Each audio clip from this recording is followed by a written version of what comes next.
বাঘের আছে, কুমুরি ভয় আছে, সাপ আসে ওই জঙ্গলেতে পারি এই পানি ভরলে যখন সাপ হলো নদীতে ভেসে আসে।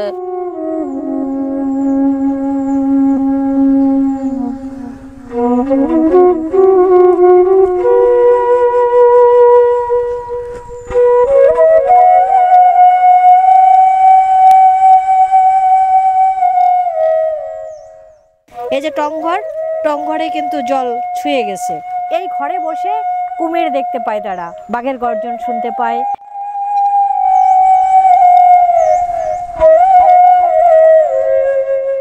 যেখানে একটা শিশুর পৃথিবীর মুখ দেখতে তাকে সম্মুখীন হতে হয় অস্বাভাবিক ভয়ঙ্কর পরিস্থিতির।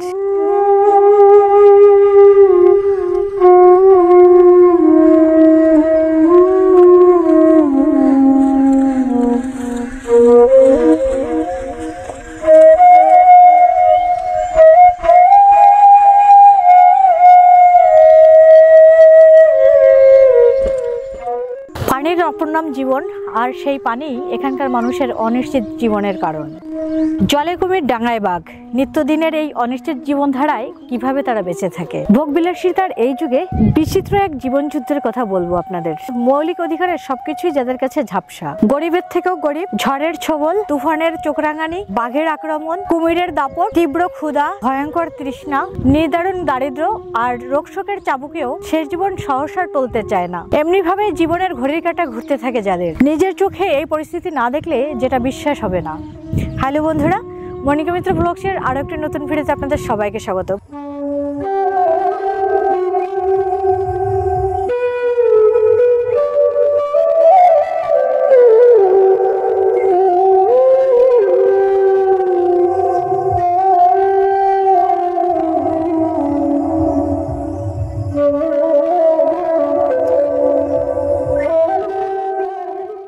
বাংলাদেশের খুলনা জেলার দাকপ উপজেলার অন্তর্গত একটি ইউনিয়ন সুতারখালী। সুতারখালী ইউনিয়নের কালাবগী গ্রামে রয়েছে বিচ্ছিন্ন এক বদ্বীপ। সেখানকার মানুষের ভয়ঙ্কর জীবনযুদ্ধের গল্প শোনাবো আপনাদের।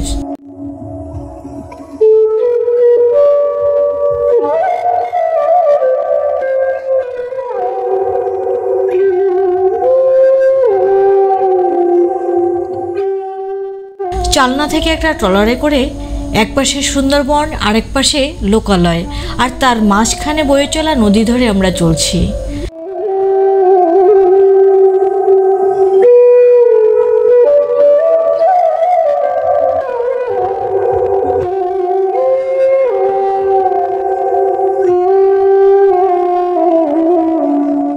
নদীর দুই পাড়ে নারী পুরুষের মাছ ধরার দৃশ্য দেখতে দেখতে দীর্ঘ 3 ঘন্টা পরে আমরা পৌঁছে গেছি সেই ঝুলন্ত পাড়ায়।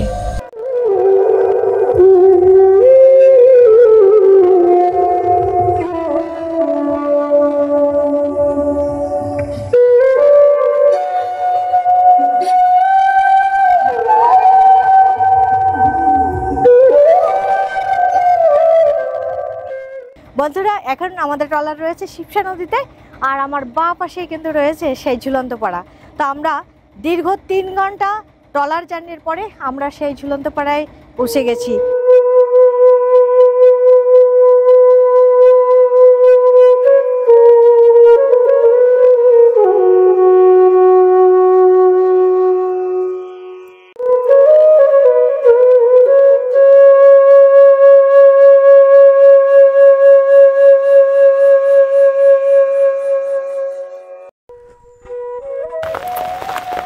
আমি যেখানে দাঁড়িয়ে আছি এটা হচ্ছে কালাবগীর 10 নম্বর ওয়ার্ড। আমার ডান হাতে এই যে জঙ্গল দেখা যাচ্ছে, সবুজের সমাহার, এটি হচ্ছে সুন্দরবন। আর এই যে নদীটা, ডান হাতের নদী হচ্ছে শিবসা নদী, আর তার মাঝখান দিয়ে প্রায় 30 ফুট চর রয়েছে। ভাঙা চূড়া ভেঙে যাওয়া একটা চর, যে চরে এখনো 65 পরিবার মানবতর জীবনযাপন করছে। দেখুন, এখানে আসলে স্বচক্ষে না দেখলে এই পরিস্থিতিটা অনুভব করা যাবে না। যেমন আমার সামনে একটা ঘর আছে, যে ঘরটাতে মাটির যে পোতা বলা হয় এবং ভিটে বলা হয় সেটা ভেঙে গেছে, এবং এই যে জোয়ারের জল সেই ঘরের পোতা পর্যন্ত ছুঁয়ে গেছে, ঘর হেলে গেছে। আমি যে ঘরটার সামনে দাঁড়িয়ে আছি, দেখুন তাদের এই যে ঘরের সামনে আমি দাঁড়ানো, এবং সেই ঘরের নিচে জলে তাদের টোং ছুঁয়ে গেছে।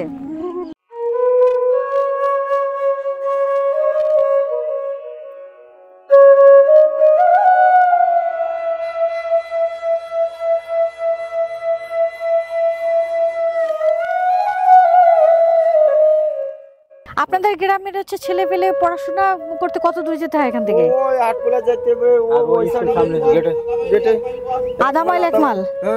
আর তাই কাদার মধ্যে দিয়ে? হ্যাঁ, কাদার মধ্যে দিয়ে যাই। বর্ষা কদিন সব বাড়ি বিক্রি। খুলনার দাকপ উপজেলার সুতারখালী ইউনিয়নের শেষ জনপদ এই কালাবগী। এর পশ্চিমে শিবসা ও পূর্বে সুতারখালী নদী। শিবসা তীরের পশ্চিম পাড়া বলে পরিচিত লোকালয়ে দাঁড়িয়ে দক্ষিণ পূর্বে তাকালে চোখে পড়বে এমন শয়ে শয়ে ঝুলন্ত ঘর। বন্ধুরা, এখন আমি রয়েছি ঝুলন্ত পাড়ায়, কালাবগীর ঝুলন্ত পাড়ায়। আর দেখুন, ঝুলন্ত পাড়ার মধ্যে এই যে কাদা রাস্তা, চিকুন সরু রাস্তা আর প্রচুর পরিমাণে কাদা। তবে 1 ঘন্টা ধরে প্রচুর রোদ, যার কারণে এখানে এখন একটু হাঁটা যাচ্ছে, কিন্তু রাস্তার পরিস্থিতি খুব খারাপ। এখানকার মানুষের দেখুন, কয়েকটি খুঁটির উপরে তাদের জীবনটা ঝুলে আছে, কয়েকটা খুঁটির উপরে তাদের 24টা ঘন্টা কেটে যায়। তাদের এই ঝুলন্ত ঘরের উপরেই কিন্তু খাওয়া দাওয়া, এখানে রান্নাবান্না সব কিছুই এই ঝুলন্ত ঘরে। আজকে এত পরিমাণে গরম পড়েছে হঠাৎ করে, মানে একদম নাজেহাল হয়ে যাচ্ছি।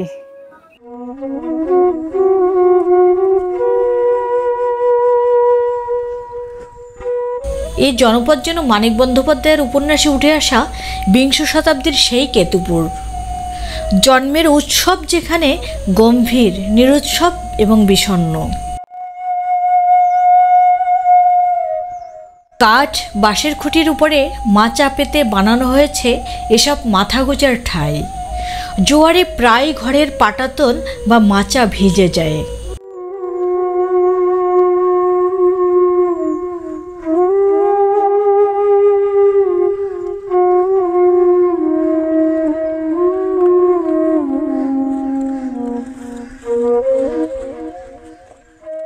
হ্যাঁ বলো। কি অবস্থা তোমার?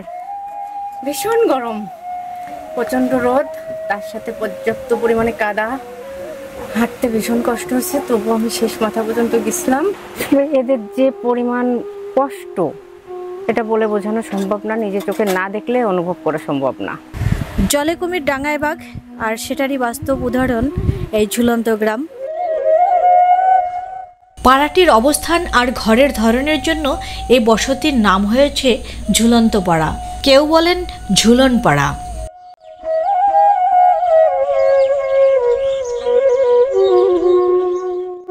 এই ঝুলন পাড়ার সব বাসিন্দাই ভূমিহীন। নদী ভাঙনে সব হারানো মানুষগুলোর ঠাঁই হয়েছে এখানে।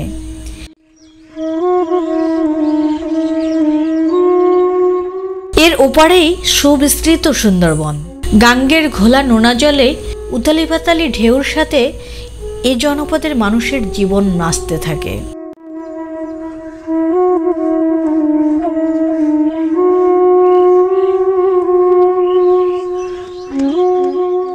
সুতারখালী ইউনিয়নের 8, 9 এবং 10 নম্বর ওয়ার্ডের প্রায় 3 কিলোমিটার জুড়ে এই ঝুলন্ত পাড়ায় প্রায় 1300 পরিবার বাস করে।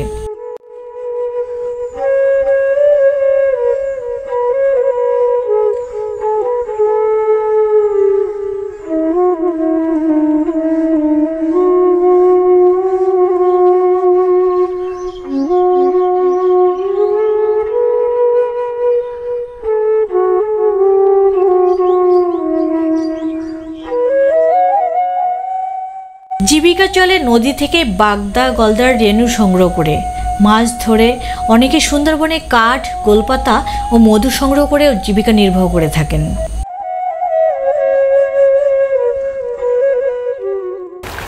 আমি এখন বর্তমানে যে জায়গায় আছি, এই জায়গা থেকে প্রায় বাঘের গর্জন শোনা যায়। আর এই যে এক দাদা আছে, দাদা হচ্ছে সুন্দরবনে মধু কাটে, উনি একজন মাওয়ালি। তো দাদা এসে মধু আছে, তো ওনার এই খাঁটি মধু, সুন্দরবনের মধু টেস্ট করে দেখবো কিরকম লাগে। একদম খাঁটি মধু।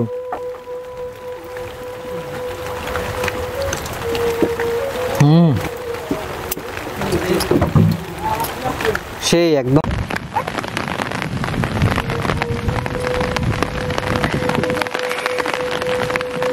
পাশে নদী আর মাঝখানে ছোট্ট চিকুন একটা চর, আর সেই চরে ঘর বেঁধে রয়েছে এখানে হিন্দু মুসলমান অসংখ্য পরিবার। আর জোয়ারের জলে যাদের ঘর থই থই করছে, ঘর ভেঙে যাচ্ছে।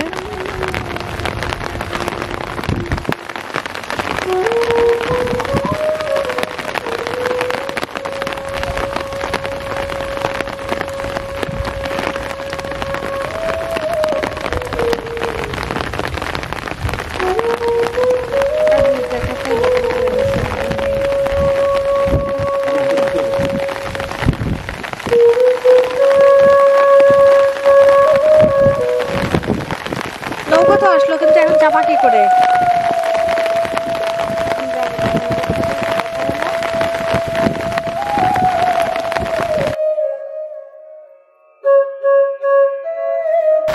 উঠলাম, ওঠো, মানলাম করে উঠে পড়ো।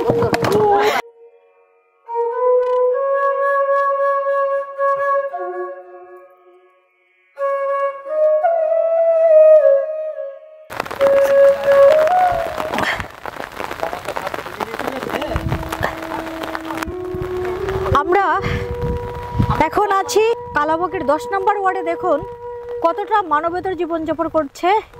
এখানে কিন্তু জোয়ারের জল উঠে গেছে, আর ঘরের যে পাটাতন, তাদের যে টঙের ঘর, সেই টঙের ঘরের পাটাতনে জলে ছুঁয়ে গেছে, জলে ভরে গেছে সেই ঘর। দেখুন মাসিমা, এই নদীর নাম কি? এই পাশের নদীর নাম কি? শিবসা। আর এই পেশেরটা, এটা কালাবগী আর শিবসা, আর মাঝখানে চর। এই চরে হচ্ছে আপনারা টঙ্গর তুলে থাকছেন। এই যে দেখা যাচ্ছে সুন্দরবন, এটা সুন্দরবন, আর এই হচ্ছে শিবসা নদী। শিবসা নদীর এই মাঝখানে দেখুন তাদের 10 নম্বর ওয়ার্ড, তাদের জীবনযাপন কিভাবে চলছে। আর ঠিক এই পাশটাতে রয়েছে কালাবগী নদী।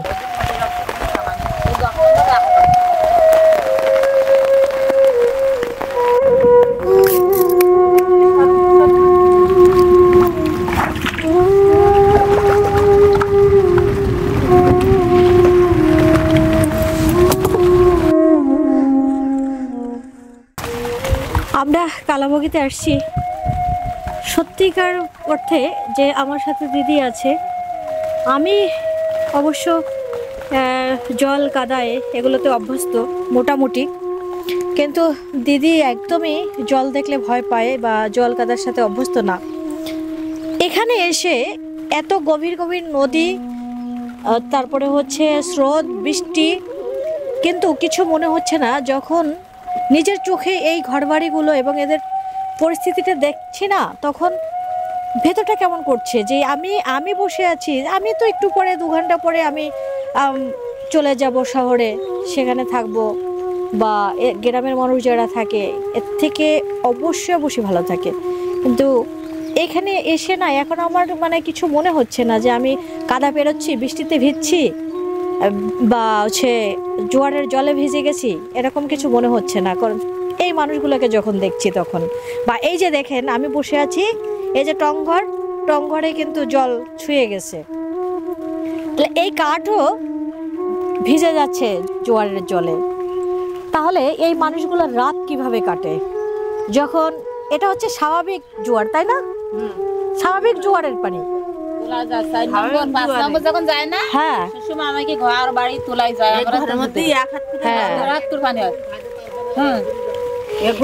এইটা কিন্তু এখন যে দেখতে পাচ্ছেন যে পরিস্থিতিটা, যে দৃশ্যটা দেখতে পাচ্ছেন, এটা কিন্তু স্বাভাবিক যে জোয়ার ভাটা হয় সেই স্বাভাবিক জোয়ারের পরিস্থিতি। এটা যখন হচ্ছে সিগন্যাল হয়, নিম্নচাপ হয়, তখন তো নদীর পানি, সমুদ্রের পানি আরো উঁচু হয়, আরো বেড়ে যায়, তখন এদের পরিস্থিতিটা কেমন হয়। আচ্ছা, যখন এরকম পরিস্থিতি হয় তখন আপনারা কোথায় থাকেন? আচ্ছা, আমি কথা বলতে বলতে আমার একটা চোখ একটা জায়গায় আটকে গেছে। যদিও আমাদের কাছে এগুলো ভীষণ রকম এনজয়ের ব্যাপার, কিন্তু সেরকম এনজয় আমার মানে কি বলে যে বিবেক থেকে আসছে না। এখানে দেখুন কাঁকড়া, মানুষের সাথে কাঁকড়া, প্রকৃতির যে মিতালি সেটা এখানে দেখা যাচ্ছে।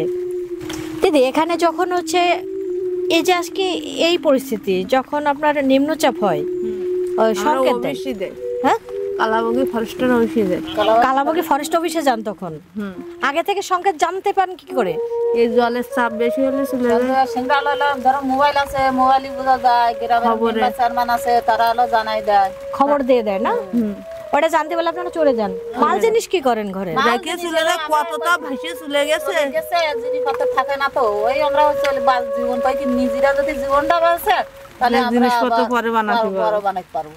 জীবন যদি না থাকে, জিনিসপত্র নিজেরাতে জীবনটা এনে বাচ্চা কাচ্চা কোনে তুলবো, গর্ভবতী কোন জায়গায় রাখবো, প্রতিবন্ধী কোন জায়গায় রাখবো। তারপরে এসে কখনো কখনো দেখেছেন যে হচ্ছে ঘরের মাল জিনিস কিছুই নেই, কিছু নেই, সে সময় আমরা ধরো কথা কিছু পাই না, সে সময় হাড়ি কুড়ি না থাকে, আবার নতুন করে কেনা লাগে। কতবার হয়েছে আপনার জীবনে, কতবার এরকম হয়েছে? আমার জীবন আমি মেলা বছর এরম দেখতেছি, ধরো 40 বছর এরম দেখতেছি। আর বন্যি আবার আইলার সময় গায়ে মাথার মধ্যে পানি গেছে। তখন এখানে ছিলেন? হ্যাঁ, আইলা সেটার আমরা দিনই মানে বলি আমরা বেশি আছি। যদি রাত্রিও তো ওই পানির চাপ, রাত্রি যদি হতো তো আমরা বাঁচতাম না তো। সে টুকুনের বাড়ি বাক্তার মধ্যে গেছে, এই মাটি ছিল না, এই মাটি। এই জায়গায় কষ্ট বেশি, বুঝছো? আমরা কোন জায়গায় যাবো? এখানকার ঘরগুলো সুন্দরবনের কাকড়া গাছের খুঁটি, শিরিষ কাঠের পাটাতন, গোলপাতার বেড়া দিয়ে তৈরি। বড় আকারের জোয়ার ও ঝড় হলে নির্ঘুম রাত কাটে পাড়ার মানুষগুলোর। বিপদে ঠাঁই নেওয়ার জন্য পাড়ার আশেপাশে ঘূর্ণিঝড় আশ্রয়কেন্দ্র নেই।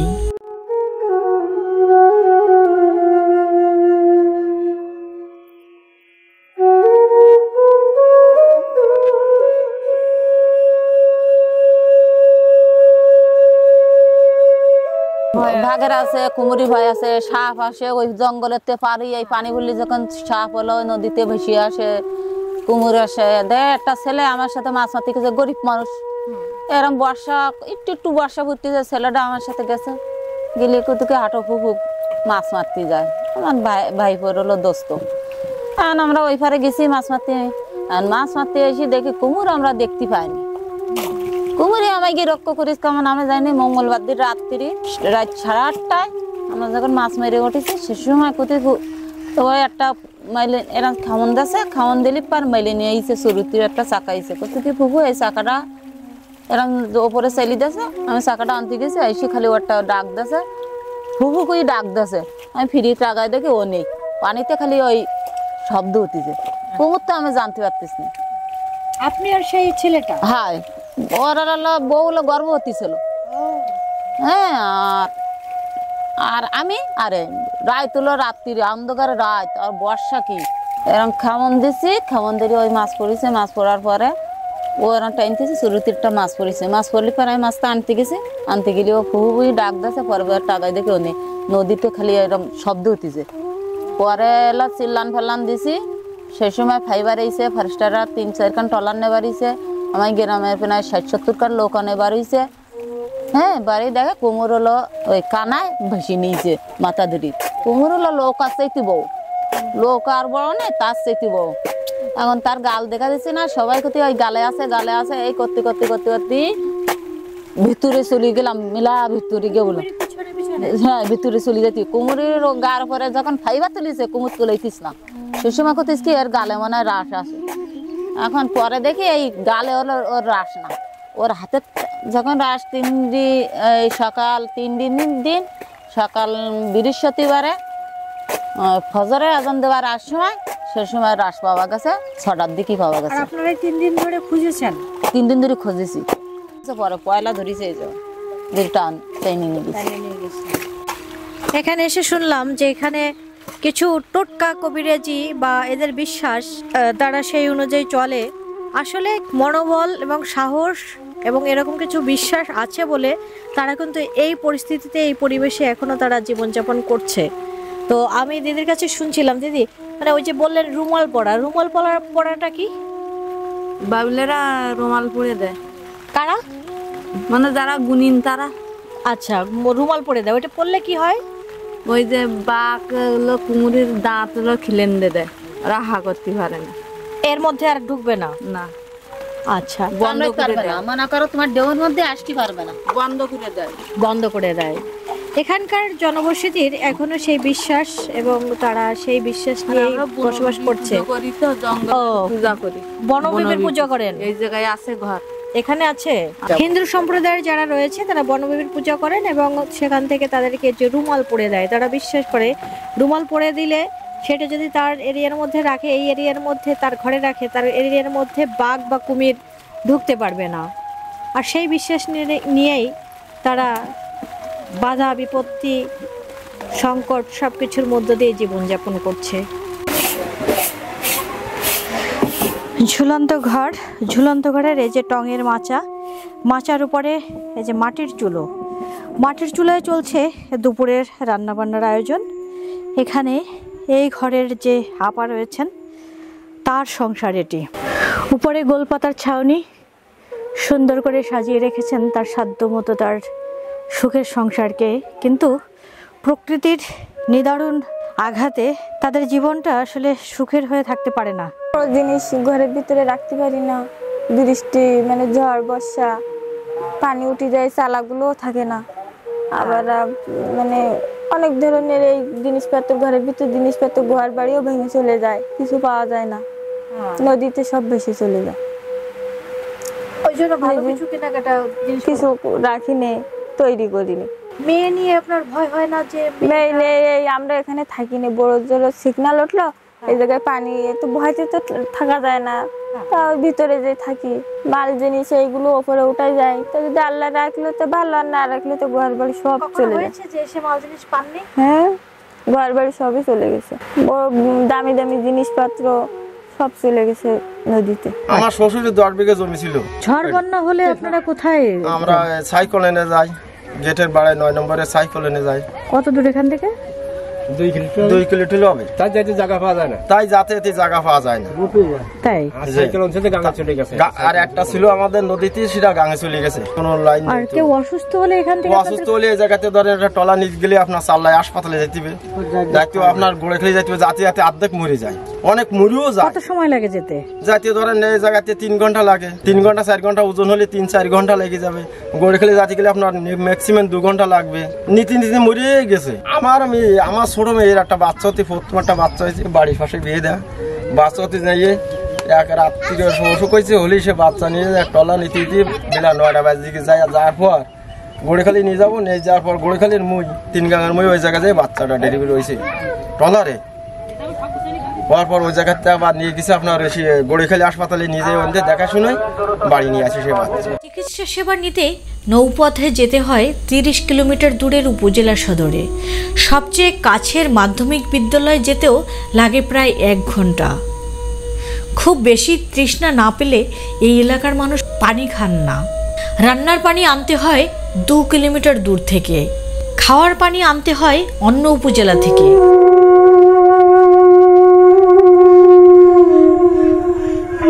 অনেকেই যেখানেই বাথরুম সারে ঠিক সেখান থেকেই পানি তুলে সেই পানি দিয়েই রান্না করে থাকেন।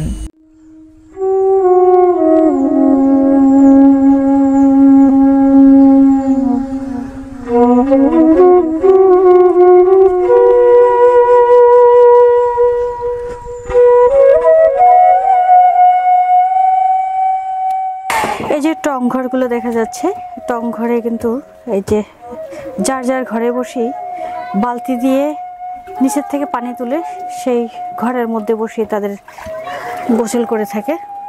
আপনাদের এই যে পানির মধ্যে ঘরগুলো, এই পানির মধ্যে ঘরগুলো আপনারা যাওয়া আসা কিভাবে করেন? এই পানি বললে মনে করেন নৌকা নিয়ে চলাফেরা করতে হয়, পানি সরিয়ে গেলে হেঁটে যায়। পানি সরে গেলে কাদার মধ্যে দিয়ে হেঁটে যান? হেঁটে যায়। ছোট বাচ্চারা কিভাবে করে?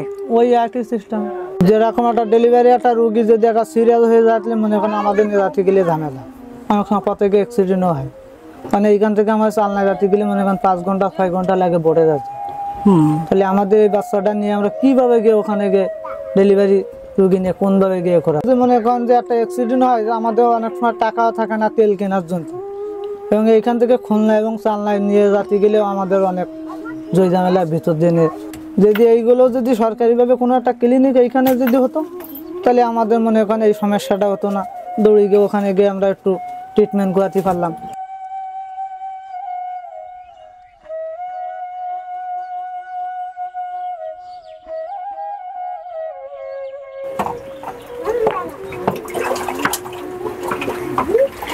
যে এখানে প্রত্যেকটি ঘরে কিন্তু এই যে ড্রামে করে যার যার সাধ্যমতো পাত্রে তারা বৃষ্টির পানি সংরক্ষণ করে এবং সেই বৃষ্টির পানিটা তারা খায়। আর রান্নাবান্নাটা এই নদীর পানি দিয়েই হয়। তবে এই বৃষ্টির পানিটা তাদের যে পাত্র তাতে সারা বছরের জন্য তারা ধরে রাখতে পারে না, কিছুদিন পরেই তাদের এই সুপেয় পানির অভাব দেখা যায় এবং সেই পানির অভাবে কিন্তু বিভিন্ন রোগ ব্যাধি ছড়ায় এখানে।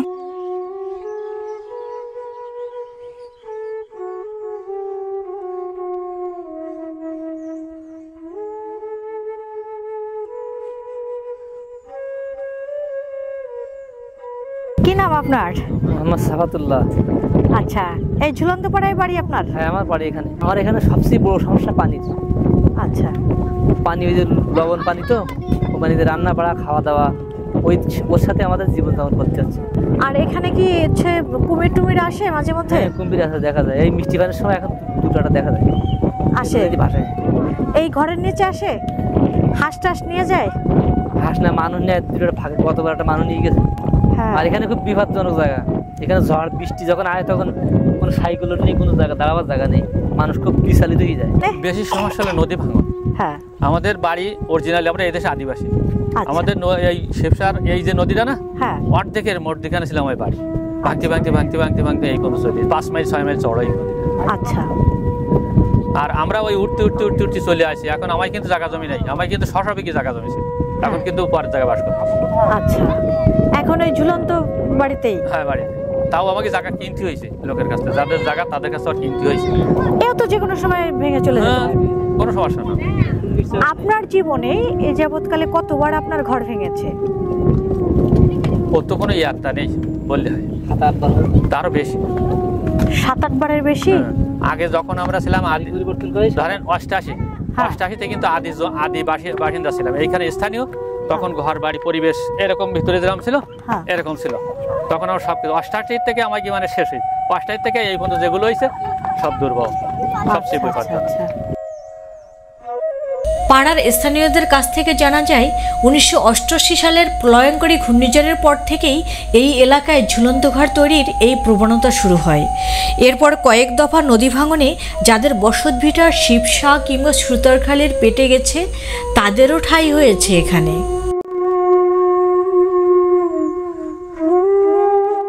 এই যে টং ঘরে দেখুন চারিপাশ দিয়ে খুঁটি দিয়ে ঠেকা দেয়া হয়েছে যেন ঝড় আসলে সহজে ঘরটি ভেঙে না যায়। রুক্ষ বর্তমান আর অনিশ্চিত ভবিষ্যতের সংখ্যার সঙ্গে রেখেই কিভাবে তাদের জীবন কাটছে।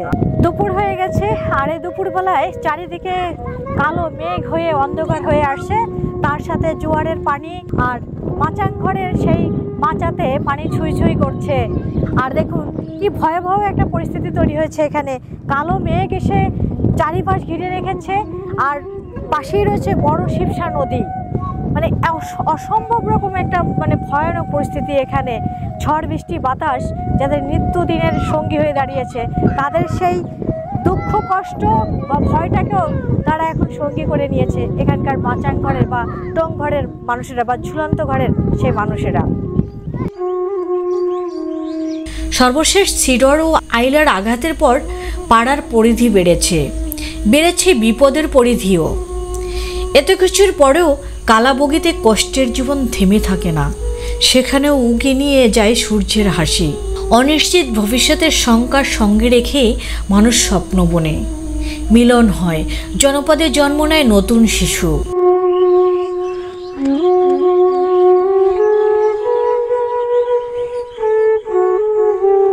কাদা দিতিলা চুলুর গায়ে। আজকে কি রান্না করছেন? কিছু না, ওই শুধু হাত দিয়ে দিন আসি তাই খাই। কিছু না কই মারাই বক্সের নাকে ভাতা বানাই। এখানে আসলে ঢুকে দেখার মতো না, কাদায় কিভাবে কি পরিস্থিতি হয়ে আছে এখানে শুনতে পাই। বাঘ যে সময় ডাকে জঙ্গলে অনেক সময় আমরা বাড়ি বসে শুনতে পাই। আচ্ছা, আর এমনি ওই যে বাঘের থাবা টাবা চিহ্ন টিহ্ন দেখতে পান? হ্যাঁ, আমরা ওই মধু কাটতে দিয়ে ওই সময় দেখি। আপনি মধুও কাটেন?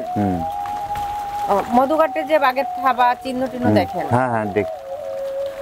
অনেক সময় সামনে পড়ে এক সাইডে চলে যায়। ও আপনাদের ওই যে কি বাওয়ালি থাকে।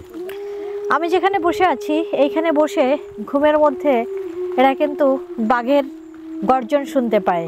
তারা রাতের বেলাতে এই যে একদম কাছেই এই যে নদীর ওই পারেই সুন্দরবন, বাঘের গর্জন শুনতে পায় এবং এখানে বসে এই ঘরে বসে কুমির দেখতে পায় তারা। বাঘ, কুমির, ঝড়, বন্যা এগুলো এই সমস্ত বিপদকে নিত্যদিনের সঙ্গী করেই এদের জীবনযাপন কাটছে। একবার ভেবে দেখুন কতটা ভয়ঙ্কর জীবনযাপন তাদের। এখানে যে নবাগত শিশু জন্ম নেয় তার জন্ম থেকে জীবনের শেষ দিন পর্যন্ত কতটা সংগ্রাম করতে হয়, সংগ্রাম করে জীবনে টিকে থাকতে হয়। আপা ওইটা একটা পায়খানা, তাই তো? তো এই যে মনে করেন যে এখন বৃষ্টি হচ্ছে, এখন ওই পায়খানা কি করে যাবে? কি করে পায়খানা লাগিয়ে যাবে? নৌকায় করে? নৌকায় নাই থাইটি ওই পানি ফেলে যাবে। ও রাত্রে কি করেন?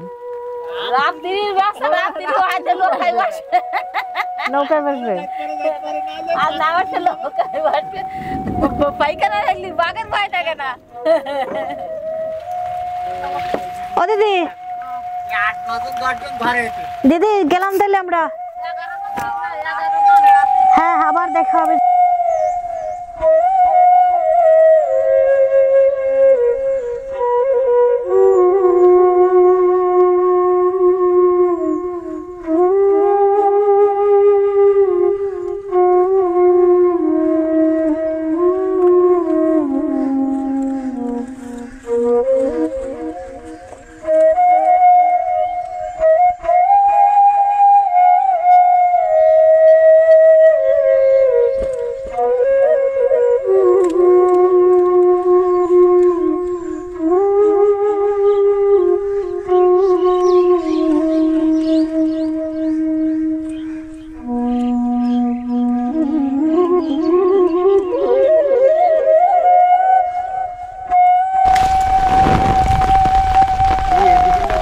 দেখি কেওড়া ফল,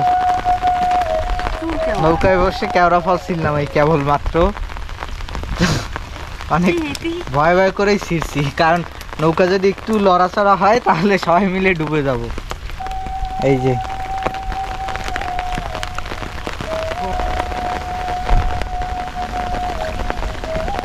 প্রত্যেকটা ঘরের সাথে ওইভাবে বাথরুম রয়েছে। বাথরুম তো বলা যায় না, এখানে বলে কি পায়খানা।